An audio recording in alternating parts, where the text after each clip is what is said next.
Good afternoon. This is Cyrus Bedwar with the Southeast Energy Efficiency Alliance. Thank you for joining our webinar on 50,001 Ready, the advisory group intro. I see people joining the webinar. We're going to give folks just a few more minutes to complete the registration process and hop on, and we'll get started. So sit tight. We'll be right back with you.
All right, well, good afternoon. Again, this is Cyrus Bedwar with the Southeast Energy Efficiency Alliance, and thank you for joining us today on SEIA's webinar on 50,001 Ready for the Southeast.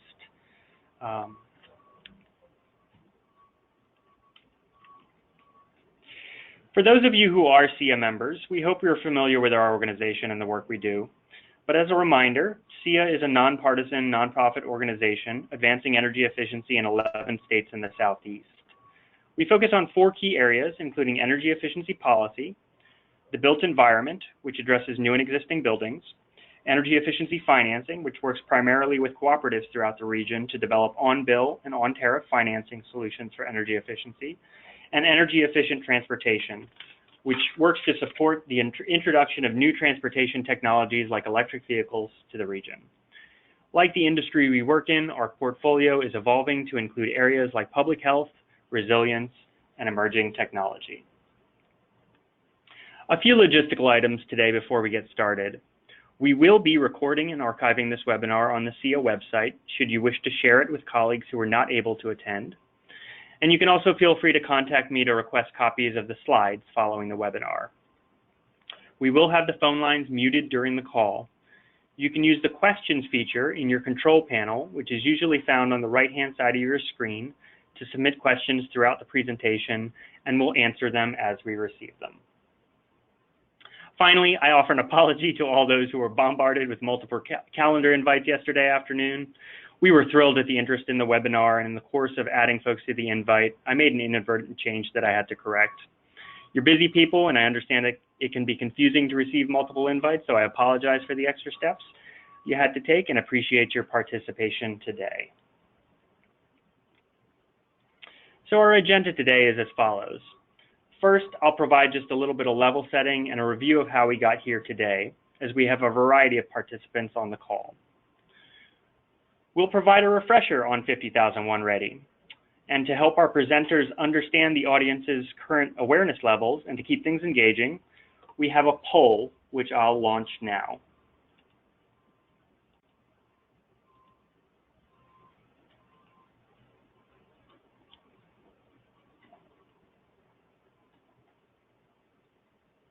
So our first poll is, how familiar are you with 50,001 Ready? And we'll give just a minute for folks to respond to that.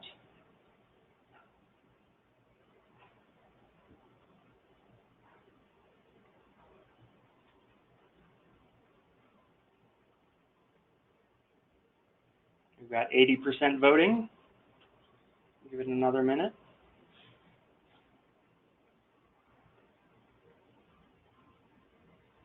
All right. So you can see the majority of you are here today because you've heard of 50,001 Ready, but are interested in more information. And then we have about equal measures with good working knowledge of the program and some who have just never heard of it or hearing of it for the first time. So thank you for sharing that, and that'll help our presenters kind of calibrate their remarks. After the refresher of 50,001 Ready, we'll go over some tools and resources that DOE has created to support customers, utilities, and implementers to facilitate completion of the 50,001 Ready program. And we'll close with some specific technical assistance that's going to be available to organizations in the Southeast interested in proceeding through the 50,001 Ready program. We'll wrap up with talking about next steps about how you, the participants, can get your customers involved in this opportunity.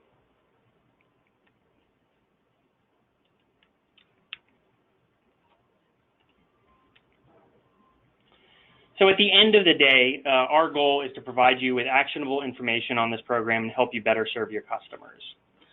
With that introduction, I'll move on. In 2017, the US Department of Energy engaged SEIA and several other organizations around the country to educate key stakeholders on the benefits of establishing an energy management system.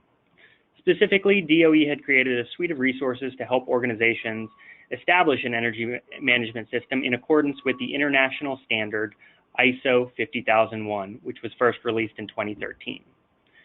These resources are being collected under the heading 50,001 Ready, which our next speakers will discuss in a little more detail. 50,001 Ready is targeted at medium and large energy users with both an interest in and capacity to more systematically manage their energy use. Today's webinar launches SEIA's efforts to engage these customers by first enrolling and educating you, the utilities, implementers, and others that work with this target audience. As utilities and the implementers that support them, you are essential to these efforts because you reach these customers every day. Should you choose, you can integrate technical assistance for 50,001 Ready as a customer service or potentially within your energy efficiency portfolio in order to add value to your customers on an ongoing basis. We've kept time for Q&A throughout the presentations and hope you'll share what's on your mind as we progress through the presentations today. As a reminder, you can ask questions at any time by submitting them through the questions module of your GoToWebinar control panel. And I'm going to check there. We haven't received any questions yet, but we'll look forward to getting some. So now I'd like to turn to our first presenter, Sandy Glatt of DOE's Advanced Manufacturing Office.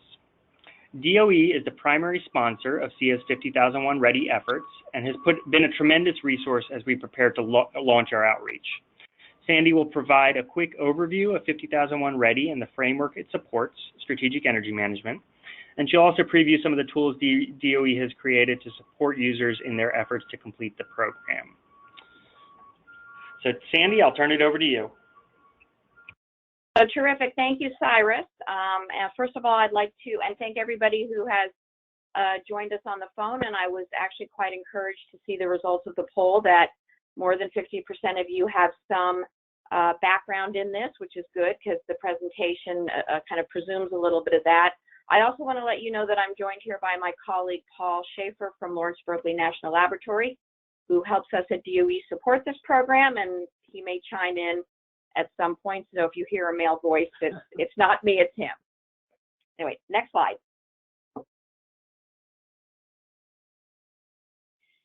So what is 50,001 Ready? It really is this construct or an energy management system construct of how to drive deep, sustainable energy savings through this concept of energy management. were presented in 3 different sections. Why is an energy management system? What is an energy management system and why is it important?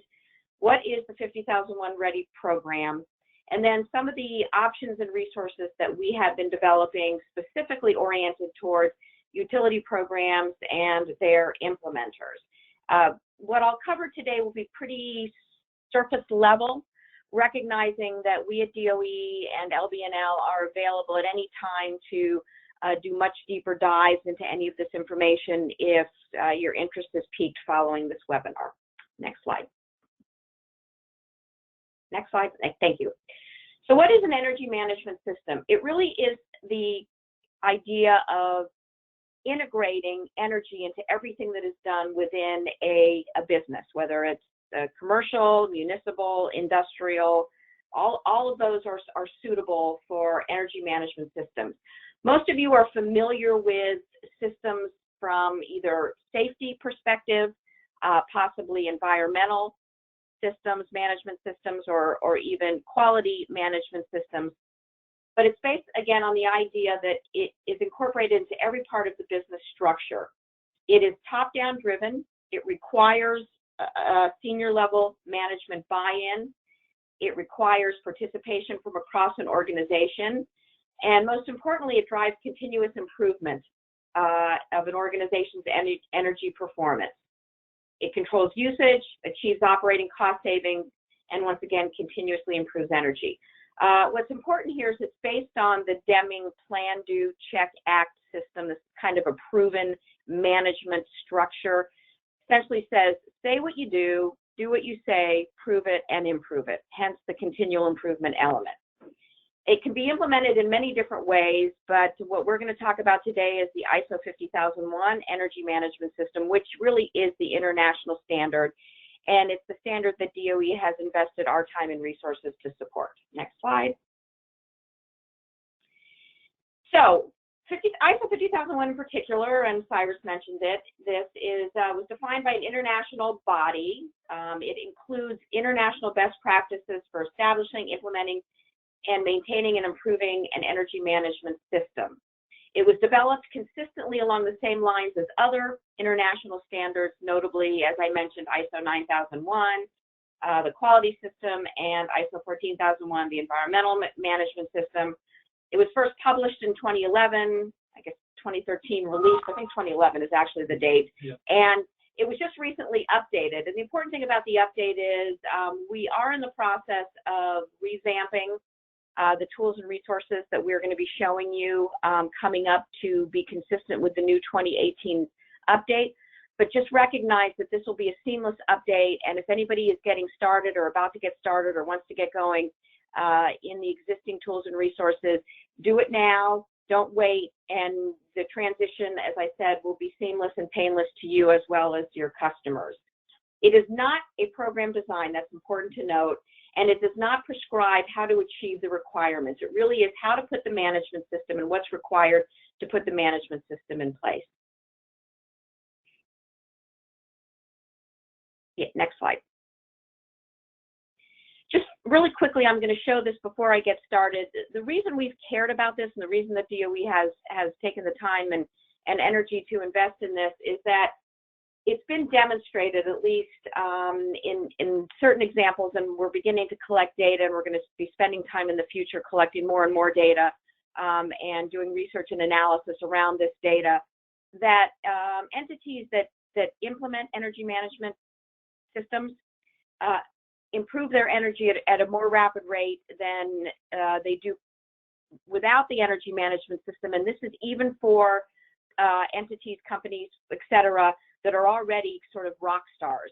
So in this case, we've got 2 lines each, one for 3M and one for Schneider Electric. Both of these guys are absolute leaders domestically and internationally in energy efficiency and savings, and have been, and you can see the kinds of numbers that they get.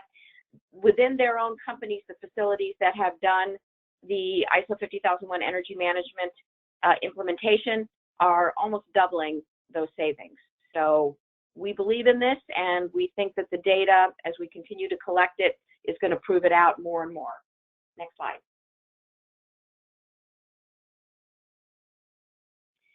Some of you may be familiar with the CEE, Consortium for Energy Efficiency, which is an organization of energy efficiency utility programs.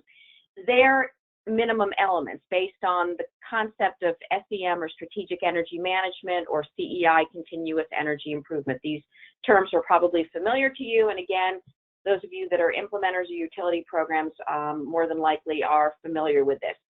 So CEE, in sort of trying to support the growing interest in the utility space in these CEI or SEM programs, put together a committee of their North American members and created, they tried to define these nebulous terms. I mean, I don't think any of us right now could spew off a definition of either SEM and CEI that everybody could agree to.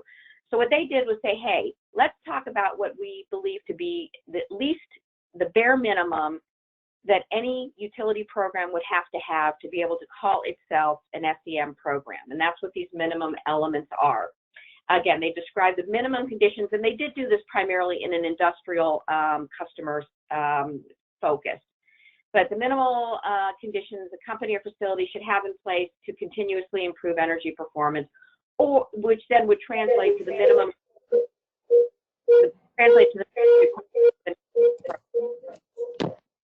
weird noise.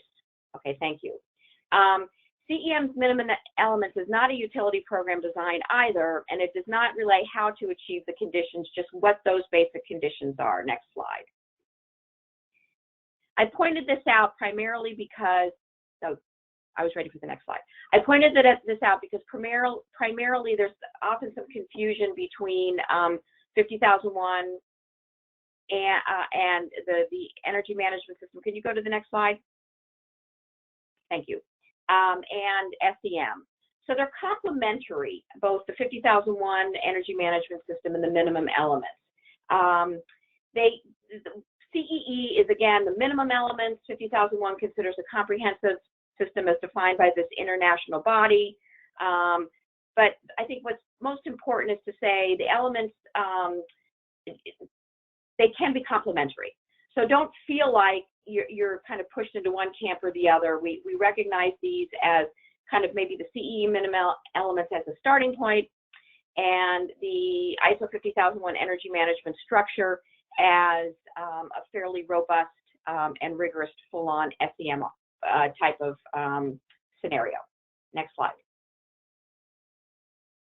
Okay, what is 50001 and how can it help utility programs? Really, what we were trying to do is devise tools and resources that could be fit in or structured around existing kinds of program offerings. We have provided some design guidance. We've provided and developed some different kinds of program sample designs, some templates, different kinds of resources and tools, all that can be adopted at any level. So again, this is not a prescribed program. It can be delivered as a program in a box, but it can also be parceled out and utilized in any of the different kinds of frameworks that a utility or other technical resource providers may want to provide to various customers in this space. Most importantly, though, it is a recognition program. ISO 50001 is a certification program. That means that you put all the pieces in place and you pay for a third-party auditor to come in and certify that you have adequately and successfully completed all of the elements of the ISO 50001 energy management standard. 50001 Ready is an all but certification. So it does imply that you will put all of the pieces of the standard in place, and then you self-attest to the fact that you have done that, and you get recognized by the Department of Energy, but it does not require a third-party audit or certification. Next slide. What are the 3 steps? What is the process for a customer? And then I'll try to turn this back around to the space for a utility or implementer. As I mentioned, you implement the ISO 50001 principles. I have a tool that we will show you in a minute called the Navigator that is composed of 25 tasks based around the 50001, ISO 50001 standard. It is a self-guided online tool. So step one is to go through those 25 tasks, complete what's required for them, and then simply click a box that says, yes, I've done that.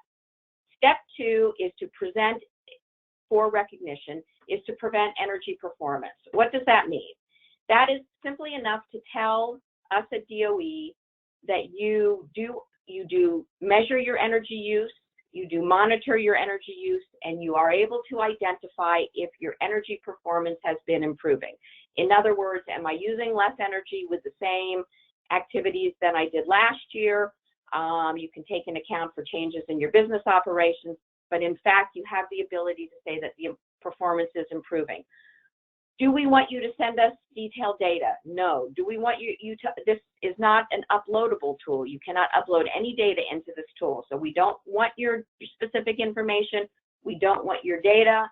We want simply the ability for you to show us in some format that you are measuring and monitoring your performance. That's in year one. That's the year that you get recognition. In future years, if you want to sustain recognition, you will then show us that, yes, I know how to measure my use and my performance, and yes, I am showing positive performance as I've moved through this process. We don't require any specific tools to be used to collect and report this data. Some of you might be familiar with EPA's Portfolio Manager. You may have regression tools that you use. You may just use spreadsheets. Again, we don't want the data specifically. We just want the knowledge that you're measuring it, you're collecting it, and you understand it. And finally, the last step, once you've gone through those two things, is to create a self-attestation form. It's a form that pops up at the end of clicking the 25 yes to the 25 tasks in the Navigator tool. It says, I've completed all these tasks.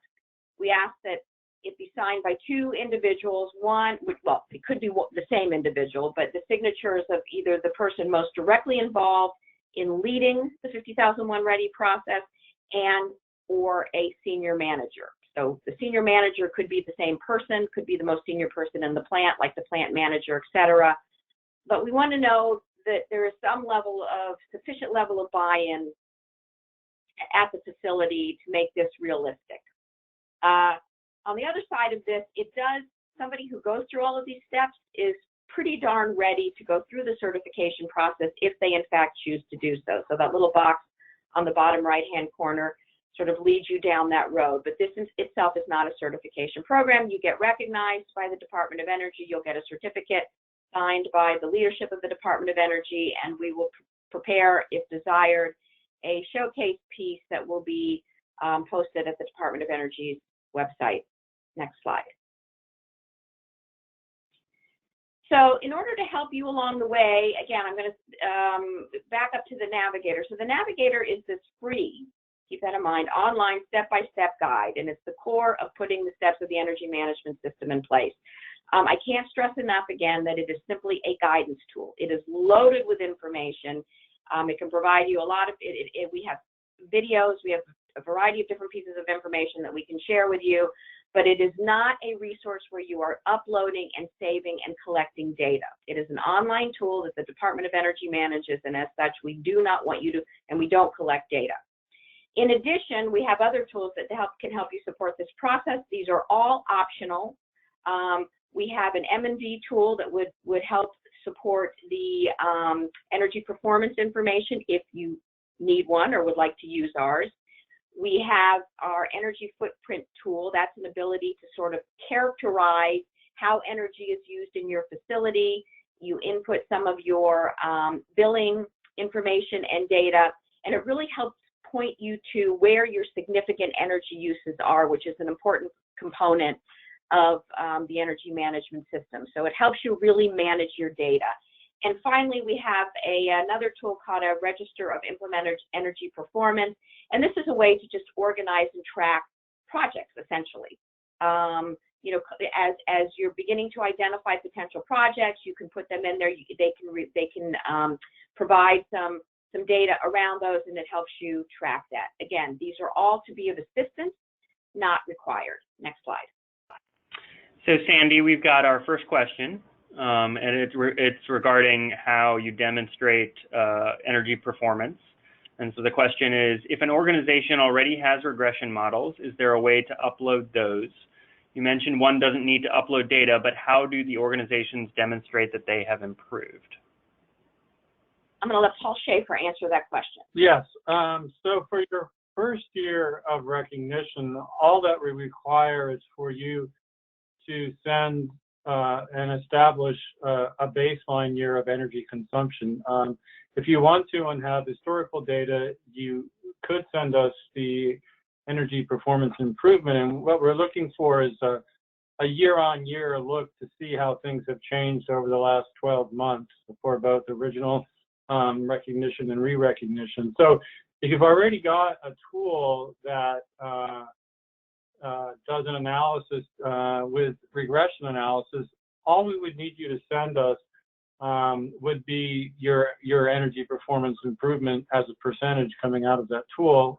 If you would also like to send your energy consumption, that would be fine, but that would be optional. So we're pretty flexible about what you send us. It can be normalized with regression analysis. If you want to use something like energy intensity, that would be fine, or kind of worst case scenario would be just straight up consumption and whether consumption went up or down, but we would prefer, energy intensity or using some type of normalization. But yeah, it's just a year-on-year look. Yeah, and performance improvement, percentage improvement. Yep. And Sandy or Paul, can you talk a little bit about when an organization gets to the stage where they're seeking recognition? Kind of how do they interface with DOE? So it's all built into the Navigator. So essentially, the Navigator it's loaded with its guidance. But once you've completed a task, you literally just click a box. Yes, I've completed this task. Once all of the 25 tasks are completed and you've said yes to all of them, you will get the opportunity to complete your self-attestation form. That'll pop up. You will click on it. You will print it out or send it around as a PDF or whatever you want to do. Get the signatures. You then submit it to the Department of Energy. You will get a brief follow-up, probably phone call from us, just sort of asking a couple of questions, mainly to try to be helpful with next steps. And the signed document will be generated and returned to you. And then if you're interested, we would then start the process for a follow-up potential showcase write-up. Great, thank you. So for the person who asked that question, I hope that provides some helpful context around what happens once you seek recognition. You'll be in contact with DOE, and they can guide you through any specific questions you have at that point. Correct. So Sandy, you'd ask for the next slide. All right. Ready? Yes, I think we got a thumbs up from that questioner, so looks like we're good. Okay, good. Okay, so just very quickly, I'm not going to go through this at all, but just so you have a general idea of what the 25 tasks are, we sort of divided them into 4 different sections. It is not a chronological process. You don't go from task 1 to 2 to 3 necessarily. You can, but you can move through this really in any way you want to. Some of it is dependent on a task before it, but for the most part, it's up to you. But again, just to give you an idea, and this is a good slide to take some time looking at, because in many instances you'll have customers who've done a lot of this already or do a lot of it already, which sort of gives you an indication of what the overall lift would be. Next slide.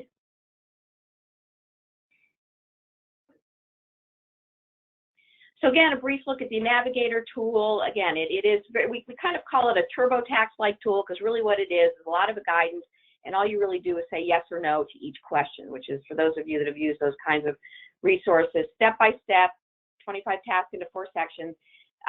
You can actually invite and assign team members, so it does allow you to have interaction within a given project. Each time you want to do a facility, for example, that's called a project, and there would sort of be the person who sets the project up, and then if there's a team of people that are working, you can assign team members by sending them an email, and they would then create a login credentials into that project, and you guys would be able to kind of work. And again, because it's really not a data sharing. I want to stress that again. It is not a data sharing resource. It is a way to assign activities. Joe, I want you to go ahead and give me the go get for me our company's energy policy. That might be a task assignment, and Joe may then go to senior management and acquire the existing policy or write a policy or whatever. And that's done mainly through a notes section, but you can click off, I've completed this, and interact with one another in that way. And again, extensive guidance. Next slide. Again, the guidance is broken into, sort of increasingly detailed levels. You start out with just getting it done very simply. What specifically is going to get accomplished in this task? And then a little more detailed task overview, which is more how it's related to the elements of the ISO 50001 standard. The full guidance comes right out of the standard, and that's pretty comprehensive.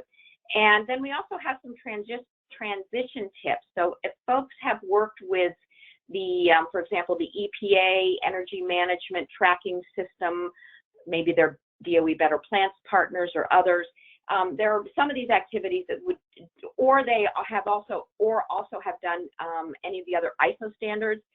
There's some pretty straightforward transitions there that are embedded in this. You can track and update your progress. You can form teams and assign tasks. You can download the guidance. You can actually create multiple projects. And it has access to multiple resources that can help move your way through this. And the one thing I didn't include on the last slide, but there is sort of a dashboard. That's always the first thing that comes up when you log in to sort of see how you're moving through your actual project. Next slide. So again, the energy footprint tool, I'm not going to go into a whole bunch of detail. This is optional, but it is an easy way to organize data. You can input energy consumption. You have a bunch of relevant variables. You can identify what your major energy uses are. And it just calculates energy-related greenhouse gas emissions and some other kinds of savings opportunities. So again, it is an organizational tool oriented primarily towards industrial facilities, but large commercial can also use it as well. Folks may have their own kinds of tools like this, but most people find this pretty handy. You can see at the bottom there, it's downloadable from our website. Next slide. This is the regression tool that has been developed for this. Again, it allows you to sort of top-down regression analysis to calculate the energy change from a baseline year. It does accept input from other, you can directly upload, that was kind of might have been the question from the other individual, from certain, from both the Energy Footprint tool and the Energy Star Portfolio Manager. So if you've already put your data into your kind of your energy data management system, it will upload into the EMPI Lite tool. We also have an EMPI tool, which is a downloadable tool. It's not an online tool, which is a little more robust than this one. So if you're very comfortable with regression analysis, we probably would recommend the EMPI tool because it does a lot more than the Lite tool does. Lite tool is pretty basic, but it is a regression tool. Next slide. And finally, this is pretty straightforward. The Registry of Energy Performance Improvement Actions. It's just implementing actions that can be identified through the ISO 50001 process. Energy savings over the reporting period are reflected, typically in annual savings, and it summarizes key details of different potential actions. So it really just helps you organize things that you're identifying as you're going through the process of putting the system in place. An organizational tool. Next slide. So I guess that's it for us. We do, as I mentioned, we have a lot of different resources that can help utility program design, but we'll leave that for another time. So I guess I don't know whether we're having questions now or waiting. No, we're always happy to take questions. We don't have any in the queue. So to maybe prompt some, I will launch our next poll.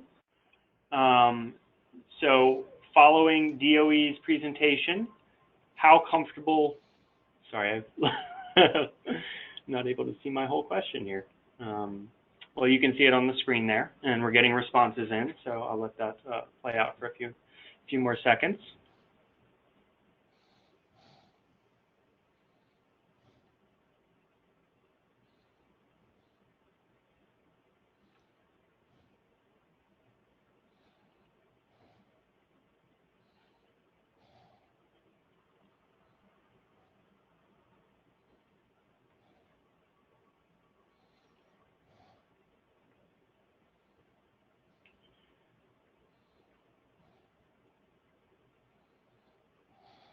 All right. Okay, let me close that out and share that.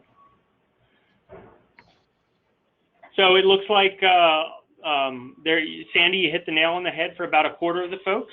Some folks still have some questions, so I'll take this opportunity to just encourage you to submit those questions to the questions feature.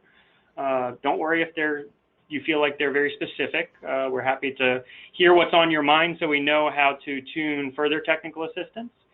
And then there are a handful of folks who are interested in maybe taking you up on your offer, Sandy, for a more comprehensive overview. And for those folks, if you just want to email me, I can coordinate that. We can schedule whatever we need to in terms of follow-up webinars to share a little more about the 50,001 Ready program and everything Sandy's just covered. So again, feel free to email me following this webinar, and we will be in touch to provide that support. So thank you very much for that.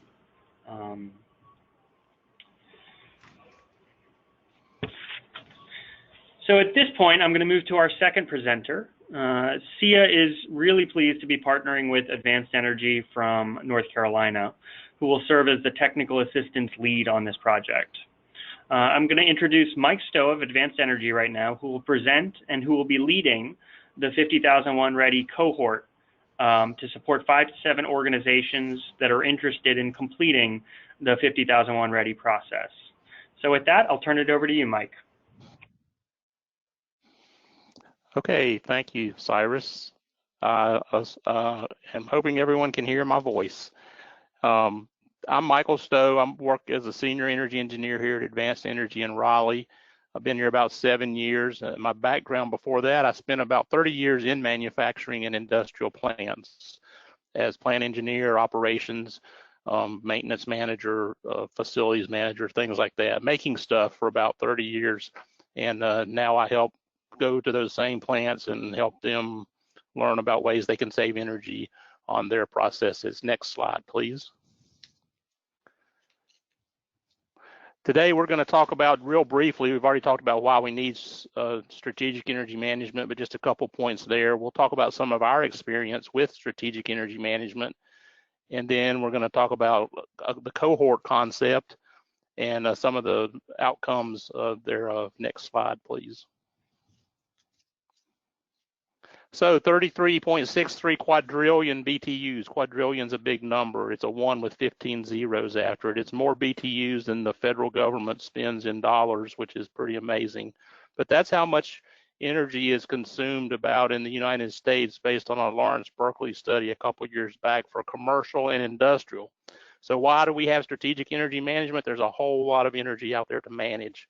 Next click, please. One of the things we look at is we want to help our customers and DOE as well with 50,001 Ready is to make more with less. Based on the lean principles of eliminating waste, we apply those same thoughts to energy, and we want to make more bricks for less kilowatt hours or more railroad spikes per kilowatt hour or whatever the widgets may be. Next click, please. So we want to eliminate those losses. We want to have the energy being used as efficiently as possible in our processes and getting as much of that energy into our products and adding value and eliminate those losses. Next click, please. And along with energy efficiency, we also focus on energy intensity. So you want less MMBTUs per ton or per linear yard or per widget. So you want to increase energy efficiency to reduce energy intensity, and thereby that's the reason we want to manage this energy to bottom line, improve our ability to produce our parts with less energy. Next slide, please. So Advanced Energy, very soon after I arrived here, we made sort of a business decision that we were going to be involved in the energy management space, and DOE had some good programs already going on, and we have tried to stay up in pace with them. And I'm not going to read through all of this, but these are some of the things we have certification in these areas. We have maintained our certification. We're one of a DOE's certified or qualified instructors. It's not a certification, but we are given access to DOE's slide bases and are allowed to instruct and teach others about the DOE systems related to 50001. We're also a member of the 50001 Scheme Committee, which means we get to help write the criteria for certification and the exams for certification. So we're deeply involved there. Next slide, please.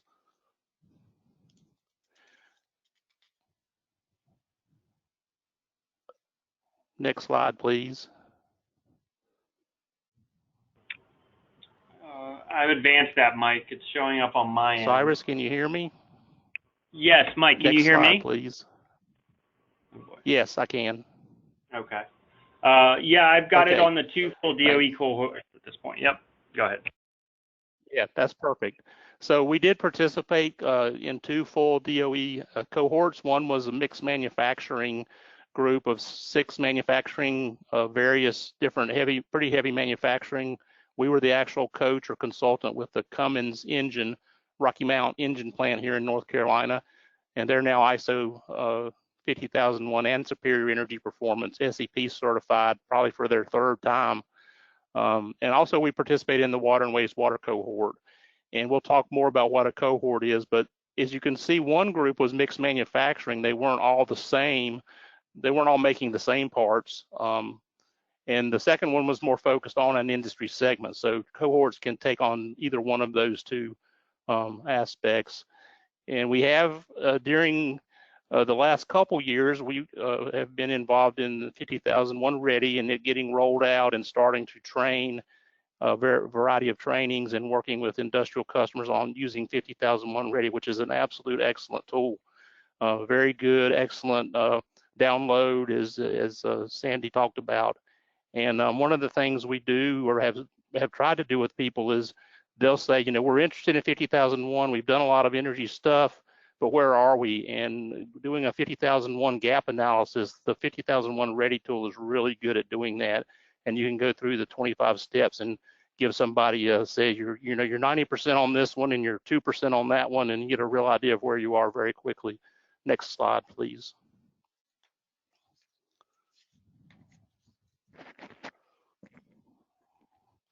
Thank you. This is the DOE, or the DOE 50001 Ready, and actually I think Advanced Energy was one of the first, if not the first company to co-brand. You're allowed to co-brand this DOE 50001 Ready program, and we have done that. And that's why our logo is there with 50001 Ready. And this is our version or our web-based site. You can get to this site from our website, our company website, and we would be able to populate this with companies and multi-sites and help them track and assign them access and so forth. So it's kind of our own version of 50001 Ready that we can help manage. And we'll try to do that during the cohort. Next slide, please. What is a cohort anyway? Well, the definition, if you look up on Google, is actually came from the Latin, and it's based on a Roman military unit, which was 6 centuries or 600 people, which was 1/10 of a legion. So a legion of Roman soldiers would be 6,000 soldiers. 1/10 of that would be a cohort. But the more modern definition is a group of people that have a common goal and they're banded together. Click, please. And this next group shows an excerpt from the Superior Energy Performance certified companies, and you can see Nissan and so forth, but there's Cummins who we work with. But in the cohort we did for the Northeast demonstration for DOE, it included Harbeck, Cummins, Coca-Cola, and Metamune, and 2 others. But 4 of the 6 did get full ISO and SEP certification, so that was really good. And you can see the percentage levels of improvement on the right-hand side that are very significant. And this was the first go round, and I hope, and I don't know, I know Cummins has, but I hope these folks have continued to maintain their certification. Next slide, please.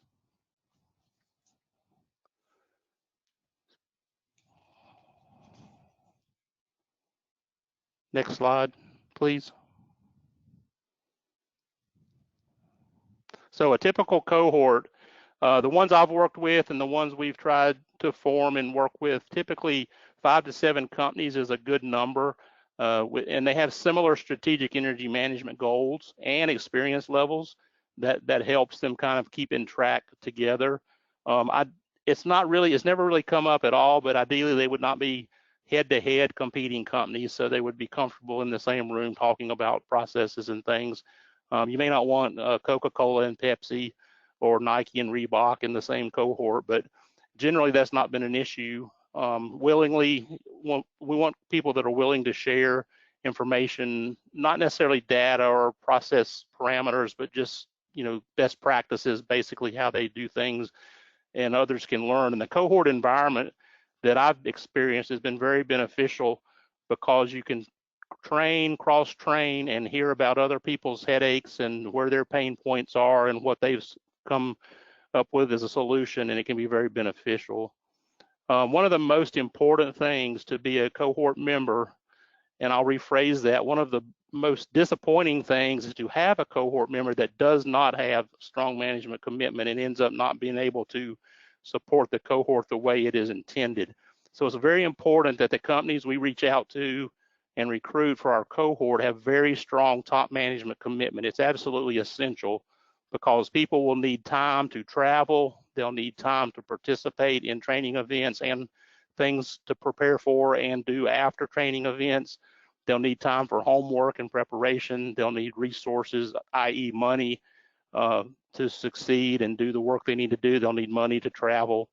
What you don't want to do is to recruit someone into the cohort and then they find out that the management's not going to let them travel to Charlotte or to Raleigh or to Atlanta for a training seminar, or spend 2 hours a month on the phone for a phone call or something.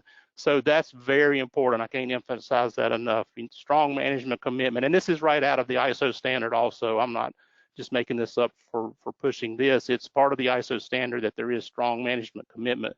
But as we recruit people to be in the cohort, this needs to be very clear to them that it is not just a training session you go to and you're done. It's very involved, it's proactive, it takes some interaction, and the more you put into it, the more you'll get out of it. Next slide, please.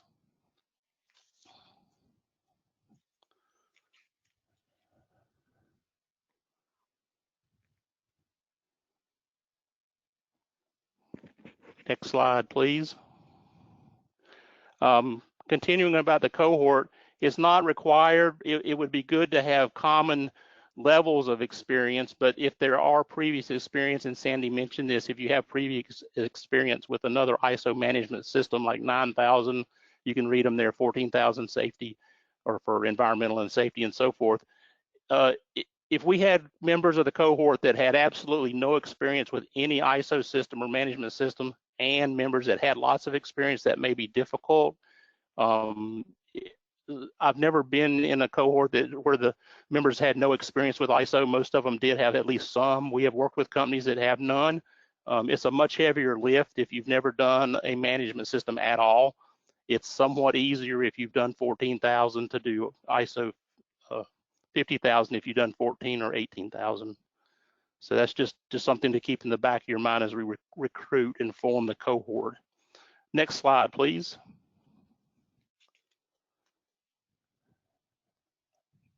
Mike, I'm sorry, these are taking time to get through on your end. I don't know what's going on there. Yeah, okay, all righty, no problem. So I'm in a cohort, now what? Now what am I gonna do? So basically, I'm gonna go through a couple of slides of what you will receive, or what the members of the cohort that we form, what they will receive, and then a couple of slides of what's expected of them to provide or to give to the cohort. So basically, we'll have a webinar prior to any face-to-face meeting. We'll have a kickoff webinar, and we'll go through the things you see there, and I'll point out a couple of them. But we'll introduce the companies to each other and the main players. We'll talk about strategic energy management in general. We'll give some specifics about logistics, some initial things, homework, things to do, things to go on the internet and download and create an account for ISO 50001, for example, download some of the tools, look at some certain things. We'll be giving, the webinar will give a list of things to do and prepare, review of roles and responsibilities, who does what and what's expected, and then of course what are our goals and desired outcomes. So once we form the cohort, the first official activity would be to have an official cohort kickoff webinar. Next slide, please.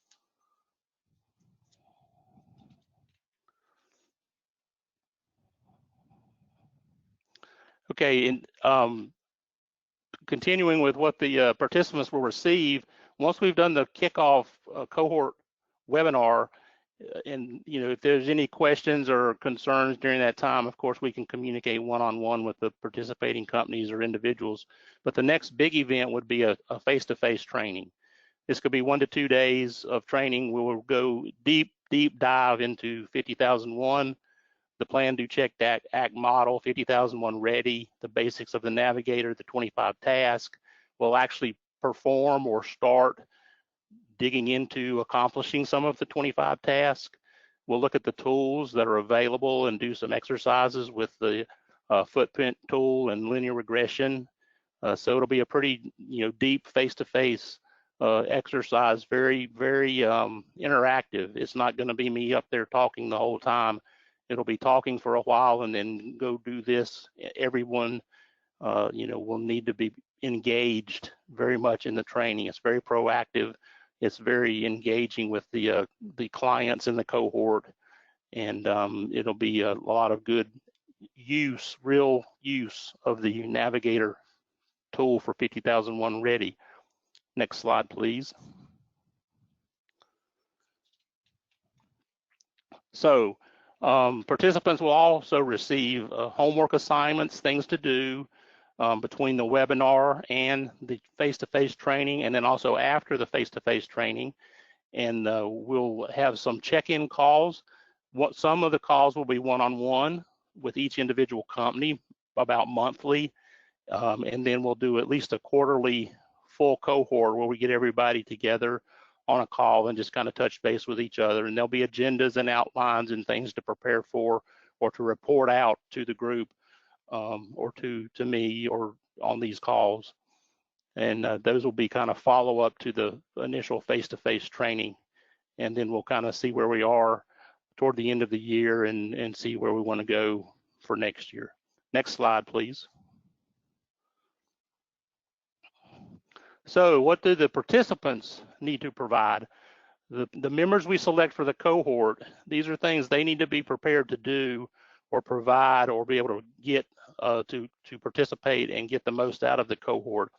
It's very important that they attend the events. If they're in the cohort, they need to be on the webinar, they need to be at the face-to-face training, they need to be on the phone calls.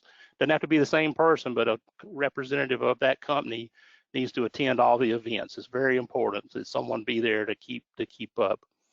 Proper preparation for all the events. Doing the downloads, getting your stuff set up, finding that you've done your homework, setting up a 50001 ready account, which we'll talk about how to do that at the initial webinar, downloading the tools that DOE has available, playing with the tools, and probably the most important, or one of the most important things to really help you get a lot out of the face-to-face training is to gather data. We would need the companies to bring their own data for their own site, primarily for energy consumption for all site sources.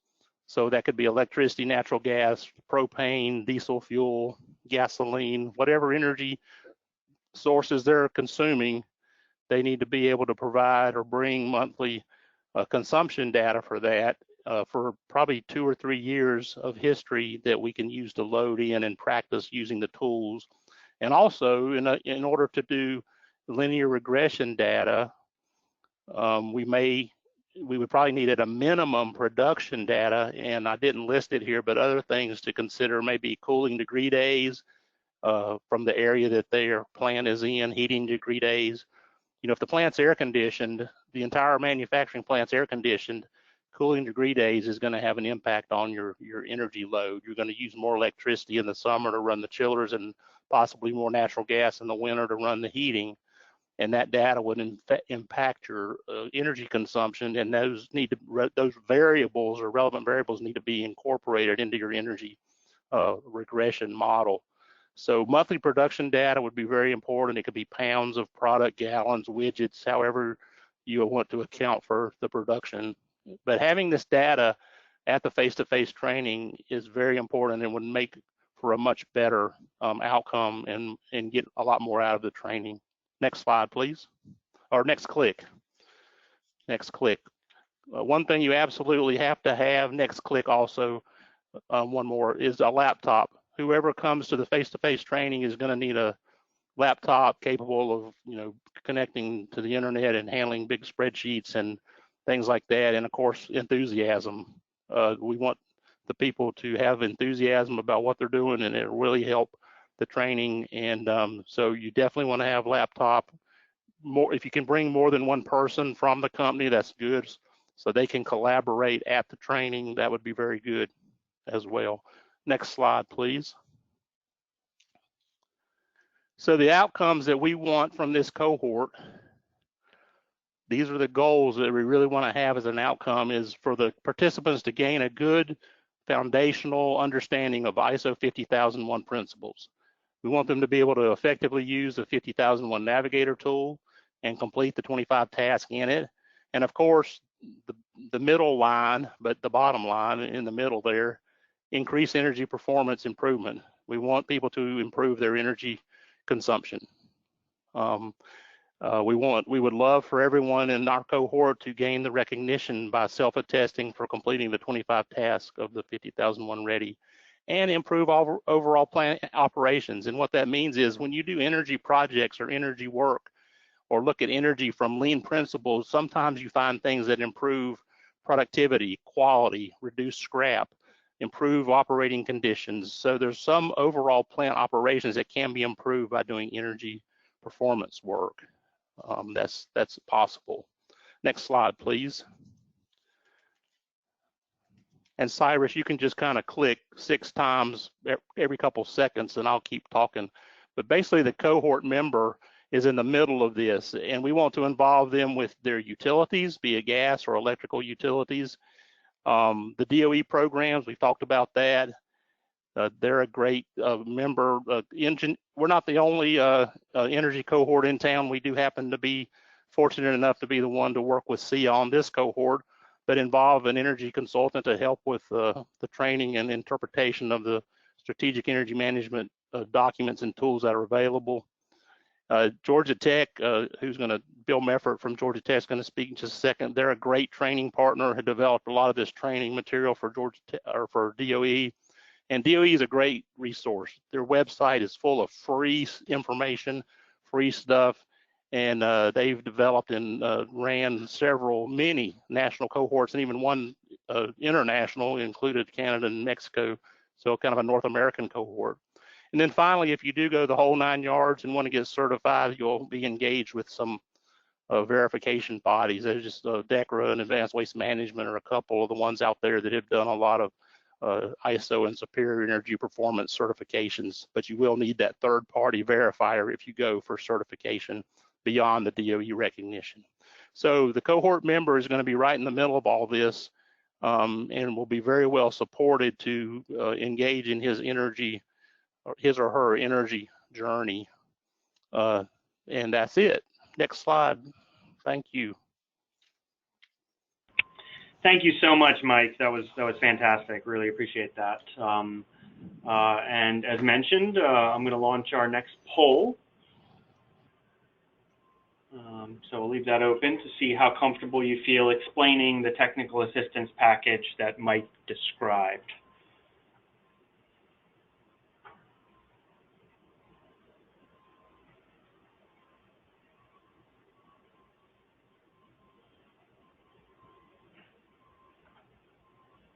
Got about half of the participants' responses so far. I'll leave it open for a few more seconds.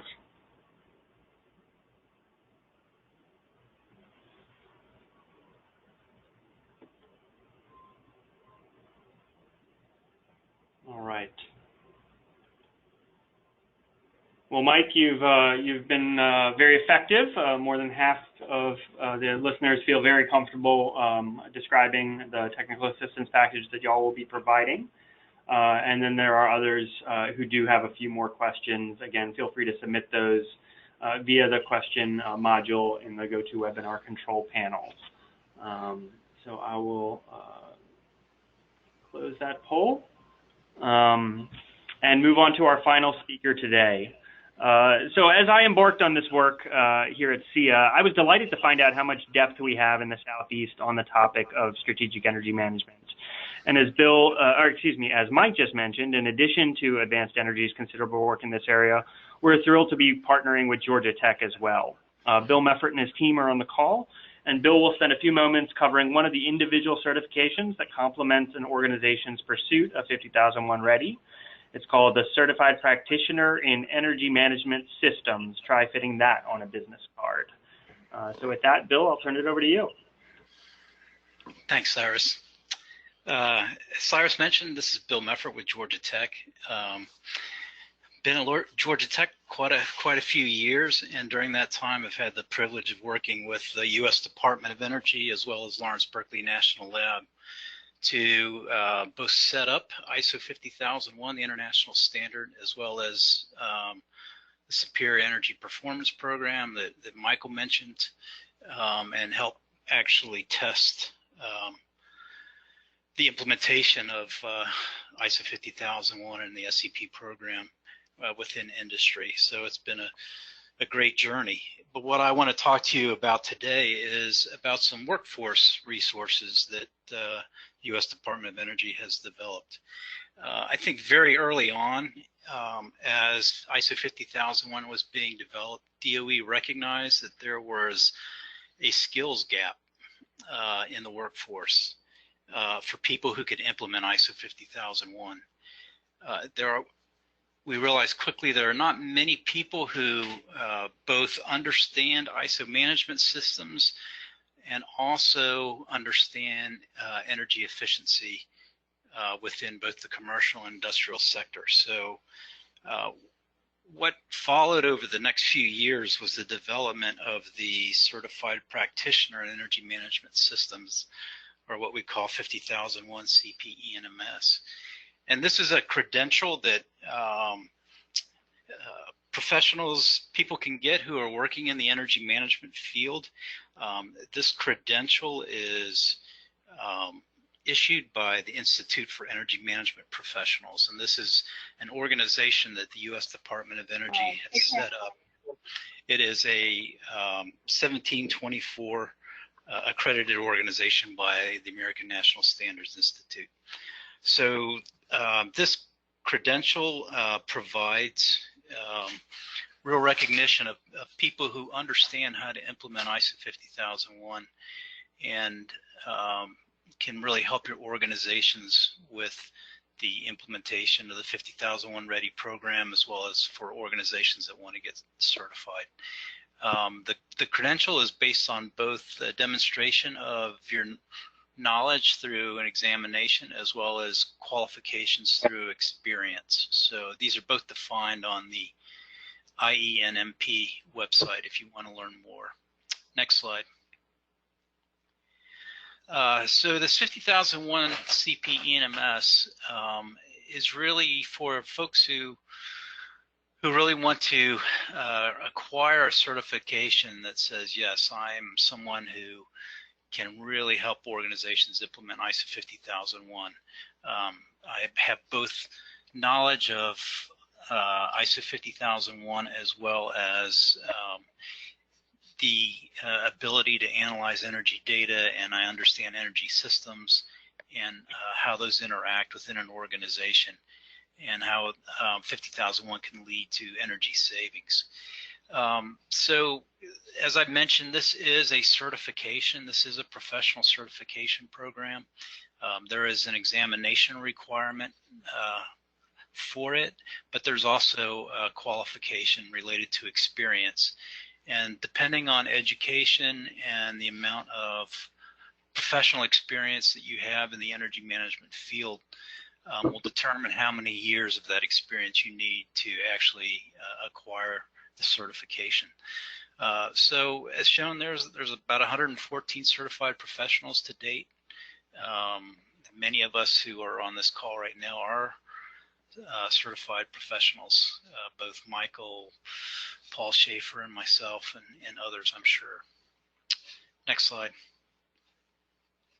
So one thing I think that's very exciting is that the Institute has developed a certificate doesn't have quite the rigor of a certification, but they call it the 50,001 ENMS practitioner in training. So IENMP now recognizes people who have gone through the training associated with the CPENMS, who have taken that, who have demonstrated the ability to understand what it means in a classroom setting to implement ISO 50001, but who may not have the qualifications necessary. They may be new to energy management, they may just be out of school, and so this program provides a recognition for those who have gone through the training that I'm about to talk about next, and have passed that training, but who are still waiting to acquire the experience necessary to achieve the full certification. So you can see the eligibility there for candidates who want to do this, and this is new, and we're excited about this certificate being offered to the many youth out there who are getting involved in energy management that will support programs like the one that Michael talked about, and like the SEM programs that utilities are offering around the country.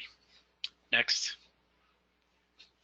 So Georgia Tech provides training for the certified practitioner in energy management systems. We've done this for quite a few years now, and we have two options for doing that. And this is really meant to provide people with flexibility to help them in their own work situation. We offer both an online version of it as well as a classroom version. So if your bent goes more toward being in a classroom setting with the instructor, then you can come to Georgia Tech for 4 days solid and take the training there with a 1-day pre-course and knock it out really quick. But for many of you that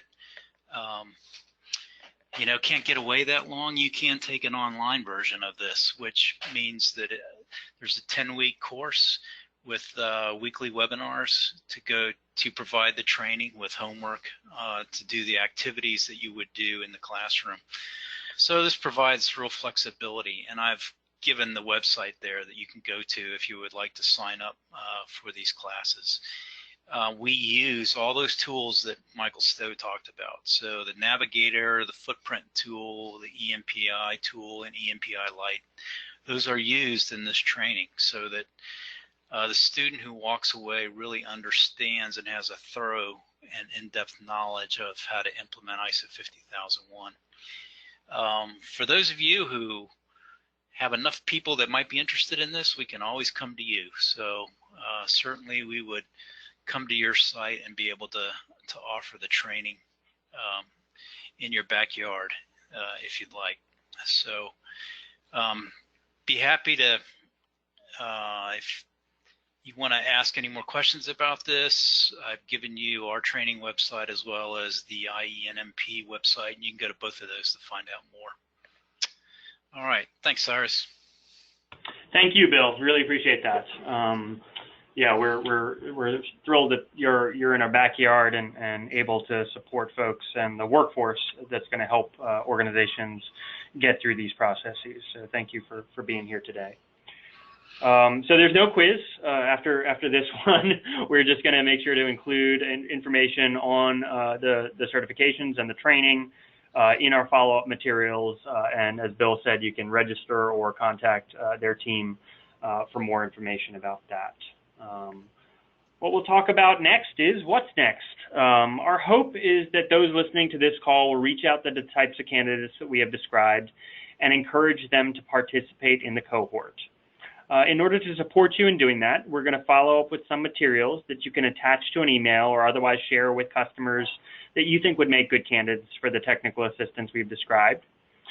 In the meantime, you can always reach out to me with any questions or needs, to pass along potential customers' names, or to let me know what other support we can provide to assist you in this outreach. And based on the feedback we got from the polls today, we will include some options for you to respond to and let us know how we can continue to support you. But at this point, we do have one final poll to see how we've done today. So I'll leave that up for a few seconds.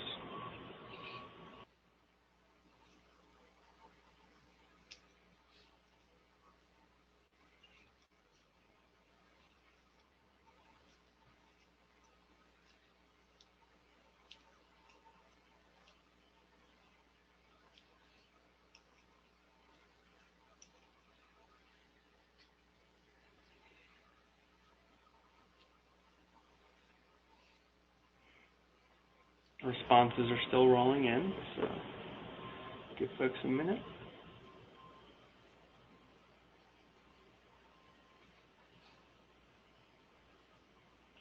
And while y'all are voting, I'm just going to check our question bank. I don't think I've seen anything new come in. All right. So the vast majority are feeling comfortable at this point. There certainly are a few with additional questions or who need more information, and we're happy to address those. Please feel free to follow up with me after the webinar if you're not prepared to ask a question right now. So let me close by thanking our presenters, Sandy Glatt from DOE, Michael Stowe from Advanced Energy, and Bill Meffert from Georgia Tech. I also want to acknowledge team members you didn't hear from, or hear as much from, but who have been instrumental in this effort, including Paul Schaefer from Lawrence Berkeley National Lab, Kit Butler from Advanced Energy, and the Policy and Communications team here at SEIA. Finally, I want to thank Jeff Smith and the team at Georgia Power for providing matching funding to DOE's funding that will support these efforts. So with that, we're going to end this webinar. I look forward to hearing from you. Thank you for joining us today, and have a great rest of your afternoon. Bye-bye.